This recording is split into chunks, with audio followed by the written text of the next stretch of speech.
bo kurangiza amata. Kumenyera ni bibi, ariko kutamenyera ni byiza. Abantu baburirwa kureka icyaha ariko barabimenyereye. Abantu babwirizwa ko Imana ifite ubwoko bukomeye ariko abantu baracacitse iteka. Tukabwiriza amabiri y'Uwiteka bameze nk'umusozi wa Siyoni utabasha kunyeganyega, ariko umutaka amasogana amagana. Ahubwo we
Hallelujah!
Tuzamura ibiganza bari materana.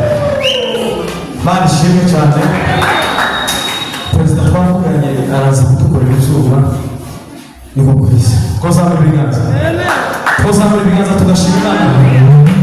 Tuzamura ibiganza twese tugashima Imana. Tuzamura ibiganza bari hano twese. Tuzamura ibiganza twese twese bari shimwe.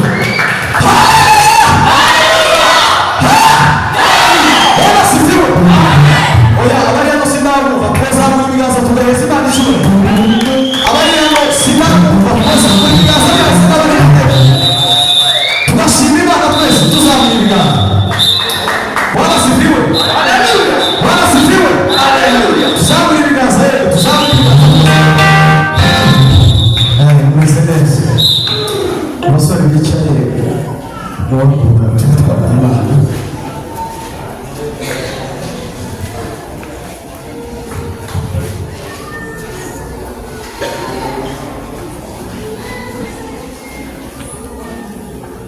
Yes.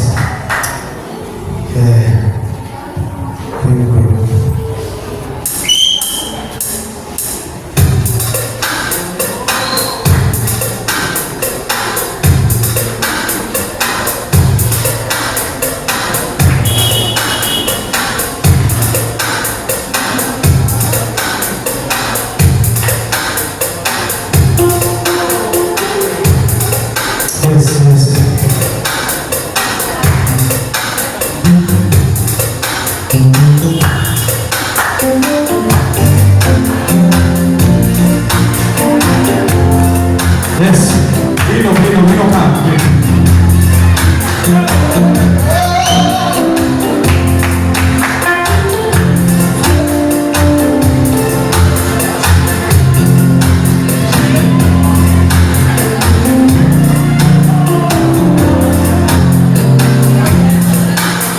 Yes, eu vou dar chuva no nosso usar uma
nawe iyo reka kare katumaze mu mahombe n'ijoro ahubwo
kuba wabyutse uri muzima ubihe agaciro cyane.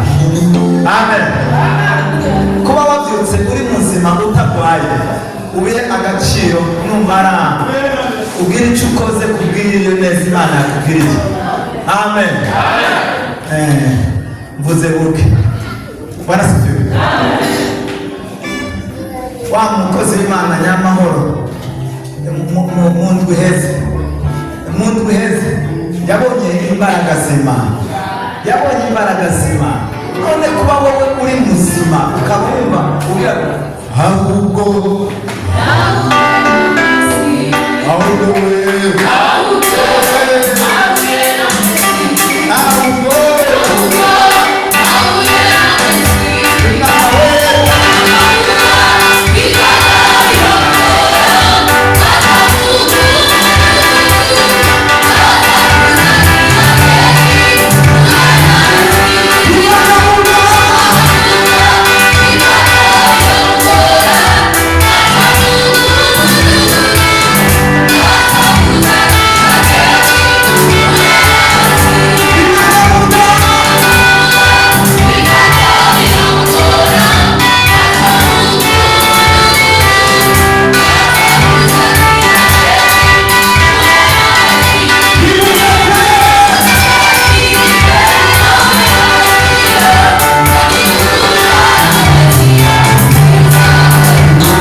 ni igiti kirekire cyakuze cyane kirazamuka gisumba ibindi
wanadamu hata msiku kuweza kufumba lezo wapi ni mabili kitanga kushikana kwako ndio espara tuanze kwa huko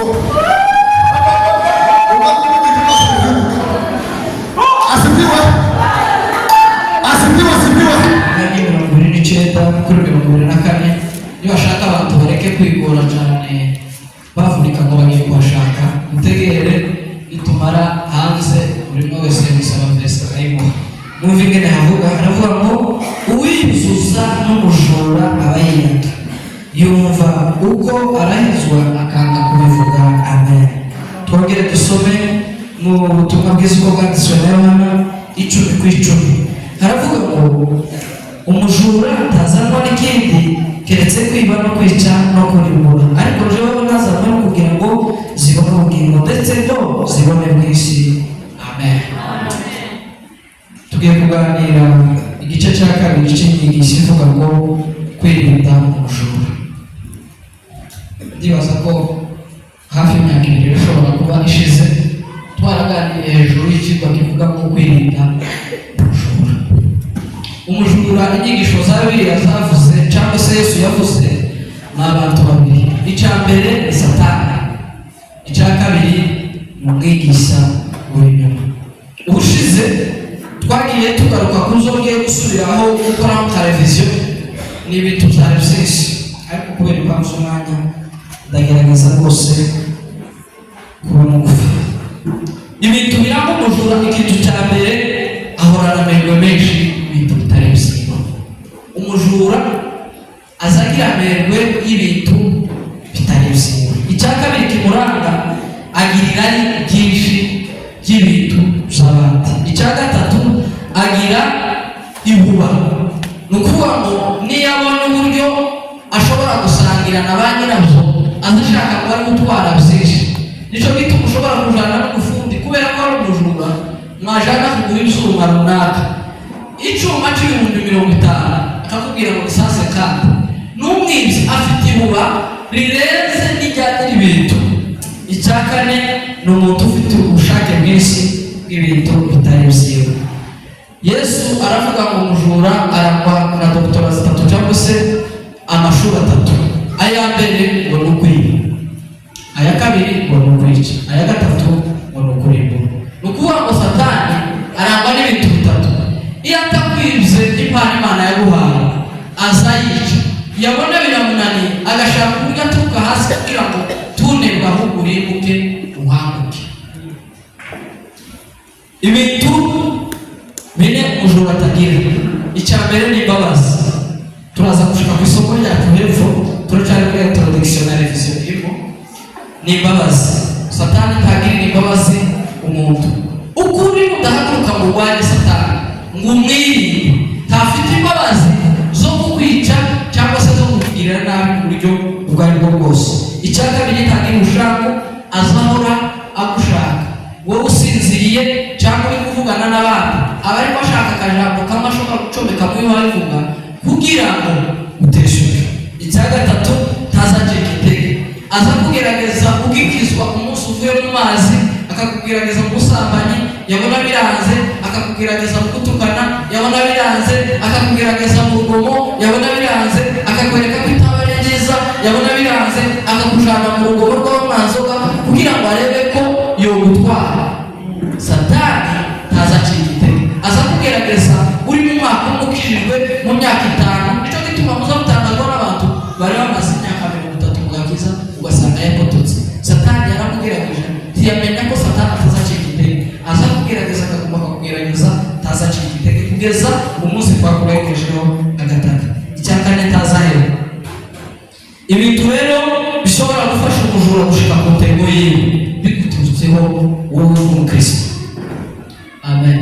Reka mbabwire Yesu muri Yohana yise amazina inshuro 7 ariko agenda agaruka mu Nigeria.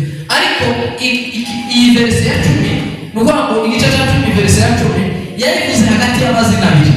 Yagiye avuga agacaho ibice bingahe akabona kwitira indi zina, ariko agera muri iki gice cya 10 hagati y'umurongo wa 9 n'umurongo wa 11. Nuko umurongo wa 9 yise izina, umurongo wa 11 yita izina. Umurongo wa 9 yaravuze ngo n'irembo ryiza ry'abashaka kwinjira, intama zanje zibona aho zinjira. Agera ku 9 aravuga ngo umujura atazana iki. Agera ku 11 aravuga ngo ni jewe mugenizi. Nukuvuga ngo iyo umuntu yabonye irembo ryo kwinjira muri Yesu, niwe uzura n'umujura ari we Satani. Nibyo rero tugiye kuvugana nk'abakristo bakijwe. Sigiye kuganira n'abantu bapaganye, ngiye kuganira n'abantu bakijwe kugira ngo bamenye binjiye mu irembo ariko bafite guhura n'uyu mujura. Icyambere kiza kiguturukaho, kiza gituruka ku mukristo kugira ngo Satani ashike ku mutego yiwe, nuko nyir'ibintu aba yasinziriye. Mu buzima busanzwe umujura kugira ngo accessinge yibe televiziyo mu nzu cyangwa se yibe ifaranga, azaza mu gihe nyir'ibintu asinziriye. Igihe cya kabiri ni mu gihe nyir'ibintu yasamara. Iyo uri kuri botike ugasamara, ukaba wasamarira hirya, umuntu umwibye neza aza kubiteka kuko akagira ko kwiba, cyangwa se basamaye bagaze ku mabisi, aza akora mu mufuko agatwara amafaranga kubera wasamara. Umukristo wasamaye Satani azamwiba icyakakira Imana yamuhaye. Icya gatatu ni mu gihe nyir'ibintu ari injiji. Ubujiji ni bubi, kutamenya amakuru ni bibi. Nicyo gituma abapasiteri cyangwa se abaturi imbere bazatwiginga ku gusoma Bibiliya. Iyo umuntu ari injiji, Satani azaza agafata ibyo yarazi akabihindura ukutareka, yamara bya bindi yarazi k'ibyiza akabihindura bibi. Iyo umuntu ari injiji rero muri uru rugendo rugari Siyoni, Satani aza kwiba icyo yahawe. Icyaka ni mu gihe nyir'ibintu ari igifu nyine adafite ubwenge. Iyo umuntu usizi Felix, umujyanama Felix, igihe ariko twigisha yaratubwiye umwe baramubwiye ngo azareka kwiba, aravuga ngo yaye ngo se ngo azareka kwitiza iby'indangare. Ati umuntu nyine w'indangare reka nize nitize. Iyo umuntu ari igifu ibyiwe umujura azabitwara. Icya gatanu ni igihe nyir'ibintu atazi kurinda neza ibye. Iyo ujandanye ntabwo ureka kwiba. Amen. Uja mu isoko ukarambika telefone hariya ukaguma ugashingiza ikibazo hano ukagira ngo abajura bahari barushuka barayisiga. Iyo umuntu atazi kurinda neza. Icya gatandatu ni igihe nyir'ibintu yatembereye. Uku nyir'ibotike hariya yosohoka agatembera agasiga ibotike yuguruye, akabuza ko umwiba. Iyo umukristo yatembereye agasiga ubukristo, harimo n'abazavuga ngo ndarurambitse. Ni ukuvuga ngo nurambika ubukristo hano, nushaka uzaba ukiri kuri 1 santimetre uzamenye ko ubukristo Satani agiye kubukwara. Icya karindwi ni mu gihe nyir'ibintu arushwa imbaraga n'umujura. Iyo umunyantegeke tusenga, tusoma ijambo ry'Imana, tuzuterana, wibera mu marigara kuri ruto cyangwa se ibindi, wibera mu makarite na biyare no mu tubare, iyo wabera amace gusa, ariko ibintu z'Imana tuzubikozwa. Muri icyo gihe umujura aza kwaka icyo ufite kubera iki uri umunyantegeke. Ko muri Kenya cyane niho wakunda gukora iyi principe, iyo babonye umuntu bazamufata bakamwaka ibyiwe kubera ko ari umunyantegeke. Ariko iyo aba ari umunyembaraga ari kumwe n'abantu batatu bane tibo bahangara kubera ko bafite imbaraga. Ariko iyo ari umunyantegeke, umuhungu wari yazaye amaze akakubwira ati pereza mu mahoro akamwaka. Satani iyo asanzwe umunyantegeke zo mu buryo bwo mwuka aza kwaka icy'agaciro Yesu yaguhaye. Icya munani ni mu gihe nyir'ibintu ari ubushake bwo kurinda. Hari abantu bafite ubushake bwo kurinda ibintu by'Imana yabahaye. Amen. Amen. Haleluya. Hari abantu bagira ubushake bwabaye bwinshi. Iyo wabaye ubushake mu buryo bwo mwuka, umujura aza kwiba. Wabaye ubushake bwo gusengera kuririmba kwawe, wabaye ubushake bwo gusoma ijambo ngabo, wabaye ubushake bwo gusoma ijambo tuzitege kuzabwiriza. Amen. Wabaye ubushake bwo gusoma ijambo habe niyo usenga gute ntaho Yesu yaturuka guhereza ijambo. Ariko iyo wasenze ugasengera rya jambo wamara ukarasoma, Yesu azabona abacu. Umuririmbyi udakora repetition ntaho Yesu yoja kubwira mama amavuta baza ukore repetition nyinshi, nimara usengere ureke ubushake. Icyo ni cya munani kiza gifasha umwanzi kwinjira amasahani yawe akagutwara icyo Yesu yaguhaye. Haleluya. Turi kumwe? Simbateresha haleluya nyinshi. Abajura twaganirije icyo gihe, uwa mbere ni kumera nk'abandi, gusenga nk'abandi, kuririmba nk'abandi. Tubisanga mu Bacamanza 13:17. Samusoni aravuga aravuga ngo nogosha bamera nk'abandi. Uwa kabiri ni Yesaya igice cya 6 umurongo wa 5 yaravuze ngo mbonye ishyano kubera ko umunyamirimo yanduye kandi turi hagati y'ubwoko bwanduye. Nubwo yari umuhanuzi ariko yari ameze nk'abandi, kubera kumera nk'abandi yabonye ishyano. Bene data uze wirinda kumera nk'abandi. Icya kabiri ni ibitotsi by'umwuka. Twagiye tugaruka ku bitotsi Aburahamu yagize kubera kugira ibyo bitotsi byatumye ubwoko bwe bunyagwa bugenda muri Egiputa mara imyaka 400. Turavuga ngo iyo umuntu yagize ibitotsi by'umwuka aza bibata ya kamere akabibata y'icyaha. Twagiye tugaruka kuri byinshi. Icya gatatu ni inshuti mbi. Iyo umuntu afite inshuti mbi kwakesaso n'abasaba mubi. Nabahaye urugero rw'ibigori. Ni ukuvuga ngo ibigori ruguru hari ukuntu bakaza batera imbuto zibiri, urwa manjone muri iki gisoro, urwa proje muri iki gisoro. Kubera ko zabanye cyane, waje gusarura ugasanga umutiriti umwe uriho ibigori by'ubwoko bubiri, uriho manjone, uriho na proje. Noneho ukibaza umutiriti umwe ni gute wagiyeho manjone na proje icyumweru n'igice kireka? Ni ukubera ni uko zabanye cyane. Agashara ka proje kataye muri manjone, agashara ka manjone kataye muri proje. Kubera icyo rero inshuti mbi uzawirinda, uhaye wirinda umwanzi mukuru. Twagiye tugaruka ku ngero nyinshi. Ingero ikindi cya kane ni icyubahiro. Icyubahiro kiko kiramara abantu cyane kubera gushaka icyubahiro. Abantu basigaye babesha kugira ngo baganye icyubahiro. Abantu basigaye bavuga amakosa kugira ngo baganye icyubahiro. Abantu bakabana kugira ngo baganye icyubahiro. Icyubahiro ni umujura uzwagura abantu benshi. Uhereye muri Bibiliya hari abantu bagiye bashaka icyubahiro, Imana cyangwa Satani abanaga ibyo bari bafite. Abo rero ni abantu bambaye amahotano yo mu buryo bw'umwuka. Ni ukuvuga ngo iyo ushatse kwirebera icyubahiro ku giti cy'Imana yaguhaye uba wambaye hotano yo mu mwuka, uba ushatse gusumba uko uresha. Ikigo cya gatanu ni ubushake. Twarabivuze, twavuze ko ubushake buza butwara umwanya w'umuntu Imana yaguhaye, ugatwara imbaraga, ugatwara ibitekerezo, ugatwara umwete Imana yaguhaye. Icya karindwi ni ubujiji, kutamenya. Nicyo bituma pasiteri kenshi akunze kubigarukaho. Abakristo muze muzana Bibiliya, muze gusoma Bibiliya. Twasomye ni ukubwira ngo mwe kuba abantu badafite ubwenge. Umukristo yasanze abagabo babiri bajyanye n'injya y'inzira, arababwira ati baba dukomeze urugendo, inyuma hariho ikibi. Bavuga muswa bujiji. N'abavuga ngo je tanka ibiti ko mbona tanka mbaze sinzire gatoya. Kubera iki?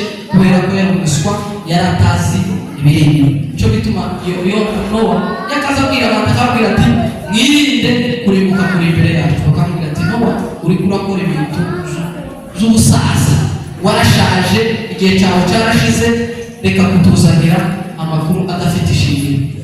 Kubera rero icyo ngicyo cyitwa ngo ni ubujiji, Satani azayaka mu icyo afite kubera ubujiji. Icya karindwi twavuze ni distraction, gusamara mu buryo bwo gutanga urugero rwa Dawidi.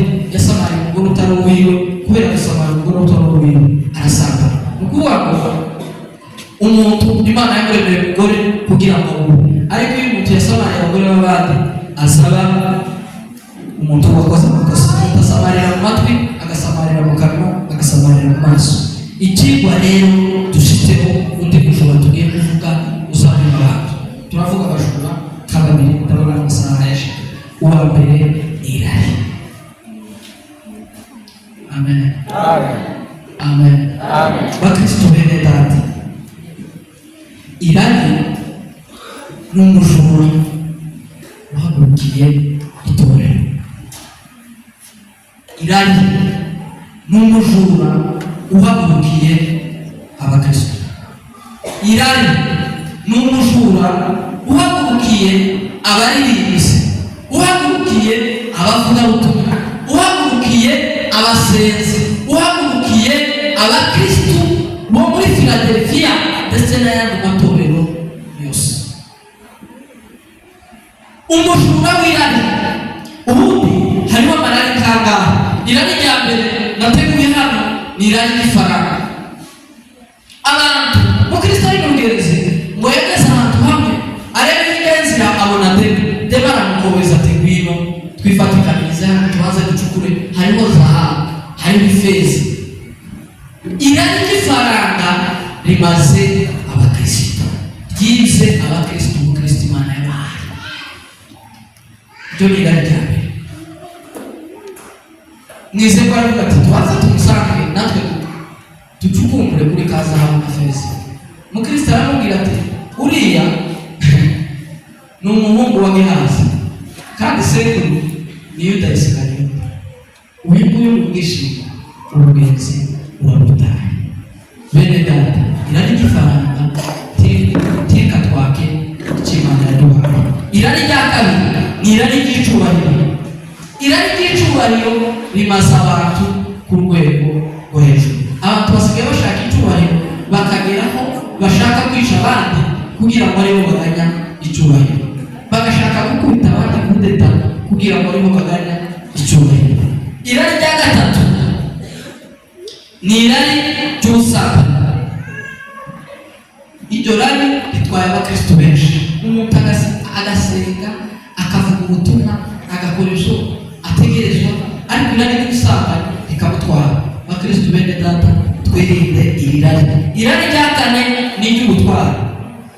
Pawulo kuganza abantu, wabona perezida yayoboye neza, wabona ko barirakomeye ukamushaka nawe kwitwa perezida. Irari rya gatanu ni irari ryo mu maraso.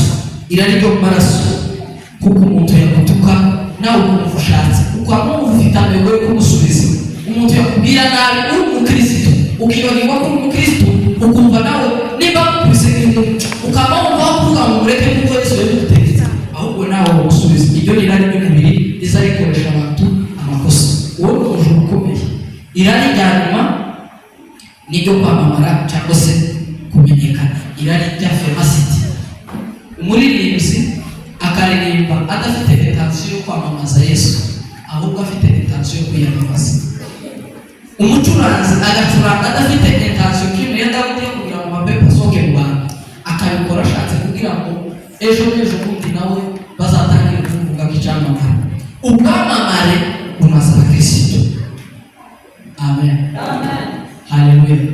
Kwamamara ni umujura umaze abantu bahugiye mu kwibuka no gushaka kwamamara. Nawe uvuga gutuma ngashaka kwiremera uburyo bwo kugira ngo nanjye ngaragare, nsabe muri Karumeli, nsabe kugira ngo nanjye nzamuke. Ariko iryo rari ryamaze abantu benshi.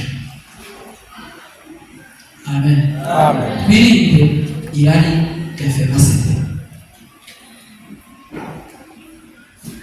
Umujura witwa irari rero tugomba kumurwanya duhagurutse cyane, kubera yuko ntazatinya kurwanya ababishopu agaca mu nzira y'ifaranga, cyangwa se mu nzira y'ubusambanyi, cyangwa se mu nzira yo kwiba, cyangwa se mu nzira yo kuvuga nabi n'izi zindi zose twavuze. Uwundi mujura tugiye kuvuga uwo mu gice cya kabiri wa kabiri ni amacakubiri. Amen. Amacakubiri. Abantu bagira amacakubiri kandi basenga. Muri korali abantu bakagira amacakubiri kandi baririmba. Mu ikanisa ugasanga bamwe ngo ntibazanavugana, bamwe bakavuga ngo inzoka ko zamuza zinduka isi yose kubonye abantu. Amacakubiri ni umujuguzi wiba abantu mu Kristo. Umuntu akaba yibwira ngo ariko aragana isiyo, ariko yaravuye ku nzira igana isiyo. Amacakubiri ni mabi. Amen. Yesu yaje kugira ngo atubwire umwe. Ijambo ry'Imana rivuga ngo abari babiri yabagize umwe, abari abanyamahanga n'abayuda Yesu yabagize umwe, kugira ngo nawe na runaka na mwene data, umuririmbyi, umucuranzi, umuvugabutumwa yatugize umwe, kugira ngo tube uwubaka umurimo w'Imana. Cyo gituma Pawulo yavuze, aravuga ngo ese urutoki urashobora kubwira amaso muti yarebye, urashobora kubwira amaso ngo nakora icyo urutoki gukora, cyangwa amaso yobwira akanwa ngo nikarebe, akanwa gashinzwe kuvuga, amatwi ashinzwe kumva. Ni ukuvuga ngo amacakubiri ni umujura w'ibisa abantu benshi. Ugasanga abantu bafite ikanisa rimwe hano, abandi bafite irindi hariya hirya, ariko ngo tubogendererana. Amen. Kubera ko twakijijwe tumenye ko amacakubiri ari mabi. Amacakubiri ni aya Satani, ntabwo ari ay'abana b'Imana. Amen. Haleluya. Bwana asifiwe. Amen. Umujura rero witwa amacakubiri yagiye agaragara ahantu hatandukanye muri Bibiliya. Umujura wa gatatu muri iki gice ni umujura witwa umuntu akamenyero, kumenyera ibintu by'Imana, kumenyera amasengesho, kumenyera amateraniro. Noneho ukaza uje gusenga aho kugira ngo usinyire icyo Imana yaguhaye, umujura akakikwiba ugasanga ntacyotoye uruhinduza kaje zava mu bwiza kaza hano ngataha gutyo. Umujura aba yanyibye ikintu cy'agaciro. Niba aje hano tegereza kumenya ko hari icyo ngiye kuhakura. Amen. Amen. Amen. Niba aje hano tegereza kumenya ko hari ikintu cy'agaciro ngiye kuhakura. Si ibintu bisanzwe no, kandi ni ibintu by'agaciro by'akamaro. Niba aje ngira icyo nsingira umwanya yamfatiye, uduhereze ingaburo y'uno munsi. Imana ifite icyo yakugeneye buri munsi, ariko se kuko iyo wagize akamenyero, kuko iyo wagize guterana akamenyero, kuko iyo wagize kuririmba akamenyero, kuko iyo wumvise kuko waririmbye n'iga ariko uririmba none, kuko iyo wumva ko kuko wari umwaka ushize ariko wowe ukiri no, utegerezwa kuba umukristo ukuri. Cyo gituma Pawulo yanditse aravuga ngo jewe narinzi ngo kuyobora ahantu ho kuba n'amabigisha, ariko muracyari abana bo kuramizwa amata. Kumenyera ni bibi, ariko kutamenyera ni byiza. Abantu baburirwa kureka icyaha ariko barabimenyereye. Abantu babwirizwa ko Imana ifite ukuboko gukomeye, ariko abantu baracacitse iteka. Tukabwiriza amabiri y'Uwiteka bameze nk'umusozi wa Siyoni utabasha kunyeganyega, ariko ubutaka amasogana amagana. Amen. Kumenyera ni kubi. Abimenewe ni rimwe gusa iyo nayavuze. Amaze kurivuga bavuga ngo mwese kugeza no ku matuku arakora amafungo kugira yihane ku Mana. Amen. Amen. Mose yabwiye Abisirayeli arababwira ngo turava turajana na ndiwe, turajana n'Imana ikomeye. Bavuga ati tugende, kandi bari bazi ko muri iriya nzira bagiye gucamo harimo inyanja, bari bazi ko iburyo n'ibumoso harimo imisozi, ariko kubera ko bari bizeye Imana ntabwo bamenyereye iby'Imana. Niba zaba kubwiza kureka ikibi uze ukireka ufashe iya mbere. Niba zaba kubwira ko Imana ishoboye uze ubyizera kuko irashoboye. Niba zaba kubwira ko ubugingo buhari uze umenya ko utagomba gutakaza. Umujura rero wa gatatu wiza abantu benshi ni ukumenyera ibintu by'Imana. Naza kubwiriza abantu bamwe bakaba babifata nk'ibisanzwe, ngaho yahaguruka gusirimba abantu bamwe bakaba batangira gukritika, use kuriya bazagira gute, bazagira gute. Oya, na Dawudi yarasirimbye kubera ko yari azi icyo ari gukora.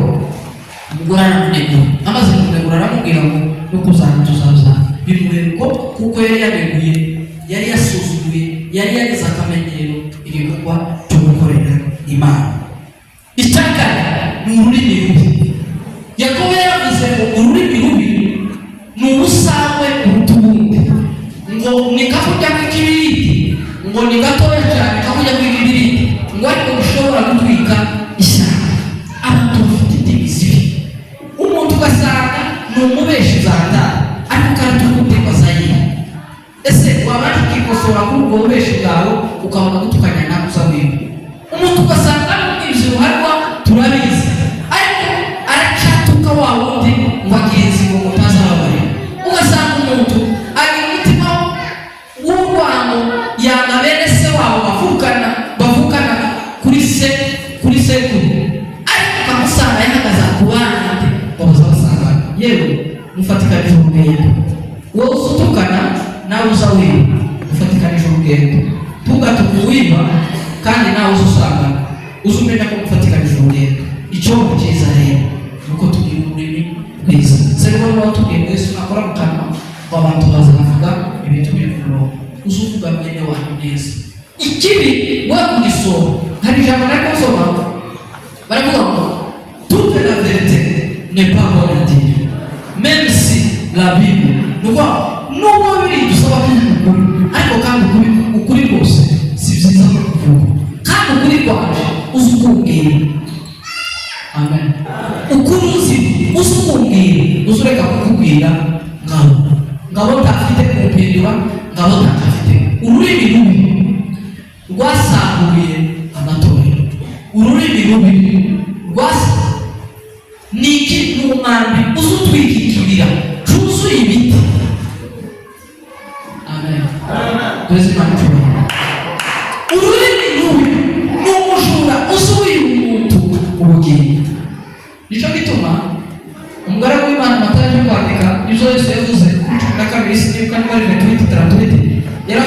muza mumenya buri jambo ryose iryo wataye cyangwa iryo wavuze ufashije cyangwa iryo wavuze udafashije narijya ryaburaga uzuvuga rw'Imana izarikubaza. Hari ibitabo byinshi tuzasanga mu ijuru sinzi uko bingana kuko bitangira kuri kabiri, ariko Malaki yanditseho igitabo cy'amajambo yose gusohora. Ni ukuvuga ngo buri jambo ryose gusohora muri uru rugendo rugana Siyoni, ryaba irya Malaki, ryaba iryo uvuga ufashije, ryaba iryo uvuga urakaye, ryaba iryo uvuga wishimye, ryaba iryo ubesha, ryaba iryo uvuga ukuri, uzaribazwa. Ururimi rubi rwamaze urukundo rwacu. Tugende indimi zacu tuzitoze kuvuga ukuri. Amen. Amen. Ijambo ry'Imana yatubwiye mu ijuru atazanwa n'ikindi keretse kwica ndetse no kwiba.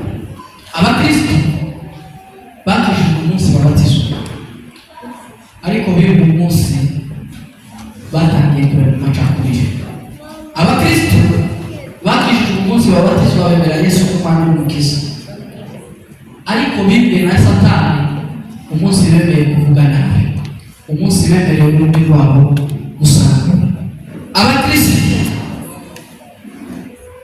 bakijijwe umunsi babatizwa bakakira Yesu nk'Umwami n'Umukiza, ariko bibwe n'irari ryabateye. Hari umugabo umwe usanga mu gatabo k'umugenzi ari nawe asorezaho, mukristo ngo yasanze afite agahinda nk'ako abantu babaye mu itorero imyaka myinshi bazaba bafite umunsi w'imperuka. Umusangana agahinda aramubwira ati se wamugabo kubabaye, aramubwira ati nagize irari, nemerera umubiri wanje gukora icyo ushaka, mare kuwemerera ndatavuna.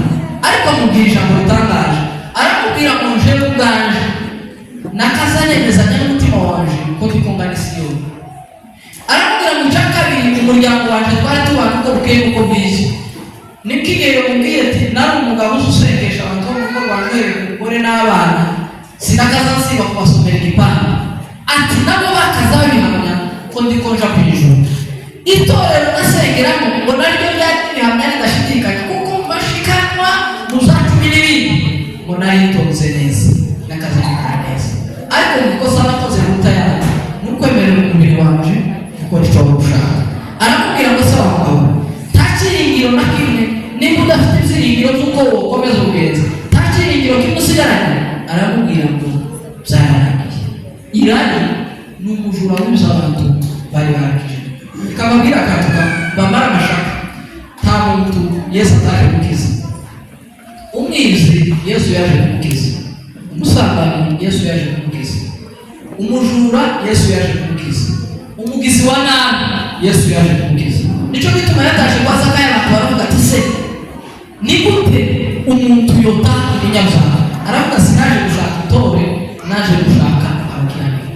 Ariko kandi nyuma yo gukizwa na Yesu ntabwo umuntu uwo ari we wese ari kwemera aha